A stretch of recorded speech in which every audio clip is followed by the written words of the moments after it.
इस ट्रेन के आगे एक ट्रेन, इस ट्रेन के पीछे एक ट्रेन, ऊपर एक हेलीकॉप्टर। इन सब का काम इस बीच वाली ट्रेन में सवार एक मुसाफिर की सुरक्षा का है, क्योंकि ये मुसाफिर कोई और नहीं बल्कि नॉर्थ कोरिया का तानाशाह किम जोंग उन है। अगर इसके बाद भी कुछ गड़बड़ हुई तो ट्रेन के अंदर भी एक हेलीकॉप्टर है जो खतरे की घड़ी में अपने मुसाफिर को लेकर फौरन उड़ान भर सकता है। इस वीडियो में हम जानेंगे कि नॉर्थ कोरिया के सुप्रीम लीडर ट्रेन में ही क्यों चलते हैं, उनकी ट्रेन में क्या खासियत है और इसे किस तरह सुरक्षित बनाया जाता है। इस वीडियो को आखिर तक जरूर देखिए।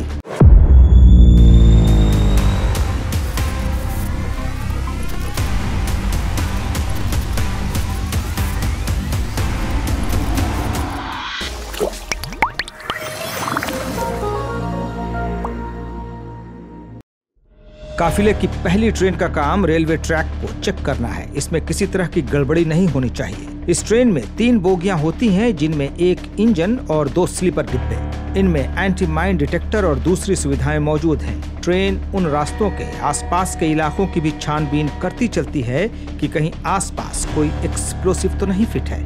इस ट्रेन से कम 20 मिनट के फासले पर दूसरी ट्रेन चलती है, जो सबसे अहम ट्रेन है। इसमें नॉर्थ कोरिया के supreme leader Kim Jong Un बैठे हैं। ट्रेन जब तक नॉर्थ कोरिया की सीमाओं में होती है, इसके ऊपर एक हेलीकॉप्टर भी उड़ान भर रहा होता है, जो किसी भी खतरे से निपटने के लिए तैयार होता है। किम जोंग उन की सुरक्षा के लिए इस ट्रेन में इतने हथियार भरे होते हैं कि इसे मूविंग फोर्ट्रेस यानी चलता फिरता किला भी कहा जाता है। तीसरी और आखिरी ट्रेन पहली वाली ट्रेन की ही तरह होती है, यानी इंजन और 2 डिब्बे। इसमें सिक्योरिटी पर्सनेल, किम के निजी अधिकारी और संचार तंत्र मौजूद होता है। किम जिस ट्रेन में सवार होते हैं उसे तायांको कहा जाता है।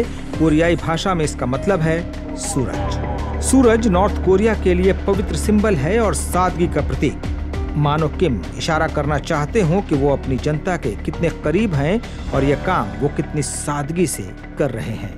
पूरी ट्रेन बुलेट प्रूफ है, खिड़कियों से लेकर इसकी दीवारों तक।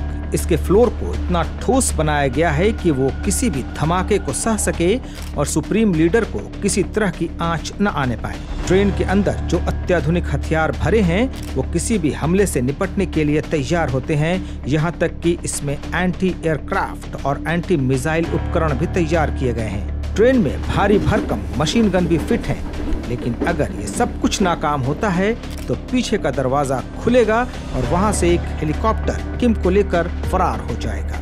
ये सारा तामझाम ट्रेन को बहुत भारी बना देता है, यानी इसके बाद ट्रेन तेज गति से नहीं चल सकती। नॉर्थ कोरिया में वैसे भी रेलवे की हालत खस्ता है और रेलवे ट्रैकों को बहुत ज्यादा अपडेट नहीं किया गया है। ऐसे में सुप्रीम लीडर की ट्रेन प्रति घंटा 60 किलोमीटर से ज्यादा की रफ्तार नहीं पकड़ पाती है और उन्हें 1000 किलोमीटर की दूरी तय करने में भी कई घंटे लग जाते हैं। सुरक्षा का आलम यह है कि देश के अंदर ट्रेन के लिए खास तौर पर 20 स्टेशन बनाए गए हैं। जब यह ट्रेन किसी स्टेशन से पार करती है तो वहां की बिजली सप्लाई रोक दी जाती है, ताकि उस स्टेशन से दूसरी ट्रेनें न गुजर पाएं। बिजली सप्लाई सुप्रीम लीडर की ट्रेन और उनके आगे पीछे वाली 2 ट्रेनों के गुजरने के बाद ही दोबारा चालू की जाती है। अब यहाँ सवाल उठता है कि सुरक्षा के इतने भारी इंतजाम क्यों किए जाते हैं। नॉर्थ कोरिया पर पिछले 75 साल से एक ही परिवार की तानाशाही चल रही है और वेस्ट के देश इसके खिलाफ हैं। किम परिवार ने इस बीच अपने कई दुश्मन बना लिए हैं। साल 2017 में उनके सौतेले भाई किम जोंग नाम की मलेशिया के कुआलालंपुर एयरपोर्ट पर हत्या कर दी गई थी। इसके अलावा किम के फूफा जांग सोंग थेक को 2013 में मौत की सजा सुना दी गई थी और उन्हें फायरिंग स्क्वाड के सामने गोलियों से भून दिया गया था। लेकिन किम के लिए इन सबसे बड़ा दुश्मन उनके देश की आम जनता है। किम परिवार नॉर्थ कोरिया के लोगों पर जुल्म करता आ रहा है, लेकिन उनकी तानाशाही और ताकत के आगे जनता सिर नहीं उठा पाती है। उन्हें हर काम गुलामों की तरह करना पड़ता है, शादी ब्याह से लेकर हेयर स्टाइल तक और हंसने रोने से लेकर फेस्टिवल मनाने तक। अगर किसी ने तय नियम तोड़ा तो उसे भयंकर सजा मिलती है, कई बार मौत की सजा।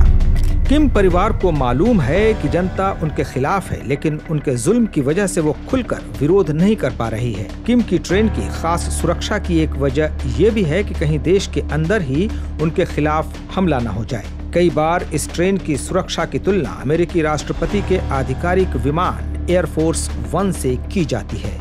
वैसे तो नॉर्थ कोरियाई लीडर देश के बाहर ज्यादा सफर नहीं करते, लेकिन बीच बीच में चीन और रूस जैसे देशों का दौरा कर लेते हैं, जो उनकी सीमाओं से ज्यादा दूर नहीं और जहां ट्रेन से जाना संभव है।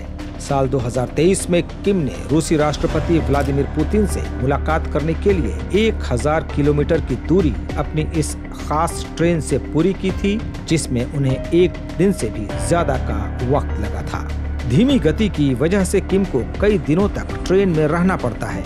इस बात को ध्यान में रखते हुए उनकी सुख सुविधाओं का पूरा ख्याल रखा जाता है। ट्रेन के अंदर बाकायदा एक ऑफिस है, जिसमें सैटेलाइट फोन से लेकर फैक्स मशीनों तक की सुविधा उपलब्ध है। ट्रेन के अंदर कई कमरे तैयार किए गए हैं, जहां इंटीरियर पर खास ध्यान दिया गया है। दीवारों को गुलाबी रंग से रंगा गया है और फ्लोर हरे रंग के हैं। मीटिंग रूम में गुलाबी सोफे रखे गए हैं, जो किम के पसंदीदा बताए जाते हैं। खिड़कियों पर गहरे फिरोजी रंग के पर्दे लगाए गए हैं। ट्रेन के कुछ कमरों का इस्तेमाल सिर्फ किम कर सकते हैं, जैसे कि बेडरूम और उनके प्राइवेट बाथरूम। दूसरे हिस्से उनकी आर्मी के लिए स्लीपर और रहने के काम आते हैं। ट्रेन में एक बड़ा जत्था मेडिकल स्टाफ का भी होता है। ट्रेन में जो सैटेलाइट कम्युनिकेशन है, वो तीनों ट्रेनों को एक दूसरे से जोड़े रखता है। लेकिन ट्रेन की सबसे खास बात इसका रेस्तरां है। यहाँ कोरियाई, चीनी, जापानी और फ्रांसीसी डिश मौजूद हैं, जो किम की भूख मिटाने के ख्याल से तैयार की जाती हैं। ट्रेन के अंदर सिंगर और म्यूजिकल ग्रुप साथ चलते हैं और जब भी किम की ख्वाहिश होती है, ये परफॉर्म करने के लिए तैयार रहते हैं। ट्रेन के अंदर 2 आलिशान मर्सिडीज बेंज कारें मौजूद हैं। ये ट्रेन का सफर खत्म होने पर किम के सड़क वाले सफर को अंजाम देती हैं। कहने की जरूरत नहीं कि इन कारों को भी बख्तर बंद किया गया है और इसके आसपास परिंदा भी पर नहीं मार सकता। किम परिवार के लिए ट्रेन न सिर्फ सफर बल्कि प्रोपेगेंडा का टूल भी है। वो बार बार दिखाना चाहते हैं कि दूर दराज के लोगों से मिलने के लिए वो किस तरह ट्रेन से सफर करते हैं। ये उत्तर कोरियाई लीडर का घर है, रियांगसोंग रेसिडेंस। यहाँ किम के पिता और दादा दोनों के अवशेष रखे हैं, लेकिन खास बात यह है कि उनके अवशेषों के पास ही उनके निजी ट्रेनों के मॉडल भी रखे हैं। ये बताता है कि इस परिवार के लिए ये ट्रेनें कितनी महत्वपूर्ण हैं। इस परिवार ने ट्रेनों को अपनी डिप्लोमेसी का हिस्सा बनाया था।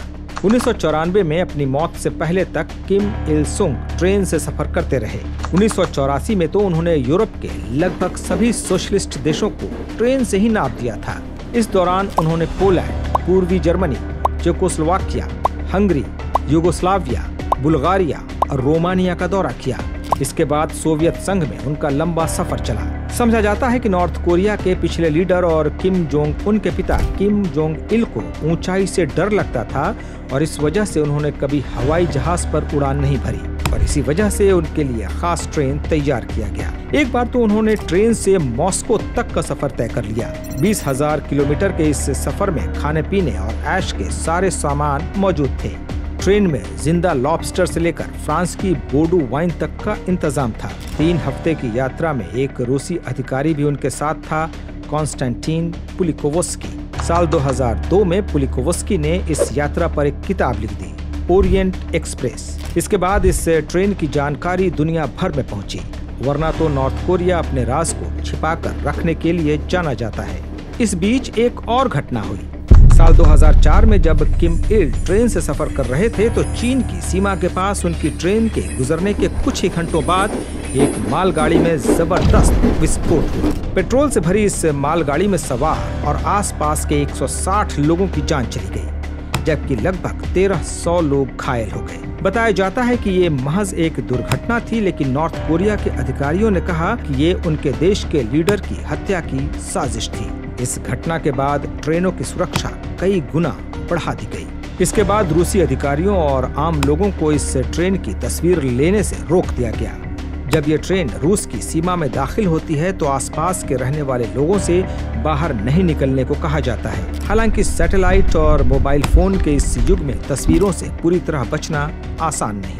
यहाँ इस बात का जिक्र जरूरी है कि नॉर्थ कोरिया में आज भी पुराने जमाने की ट्रेन लाइनें हैं, जिनकी गौज छोटी है और जब ये ट्रेन रूसी सीमा में प्रवेश करती है तो वहाँ चौड़ी गौज वाली ट्रेन पर सफर करना पड़ता है। ऐसे में सीमा के आसपास किसी जगह पर ट्रेन के चक्के बदलने पड़ते हैं। इस दौरान ट्रेन को किसी जगह पर खड़ी रहना पड़ता है और इसी दौरान सुरक्षा और तेज करनी पड़ती है। कहा जाता है कि किम इल को अपनी एक ट्रेन यात्रा के दौरान ही दिल का दौरा पड़ा, जिसके बाद 2011 में उनकी मौत हो गई।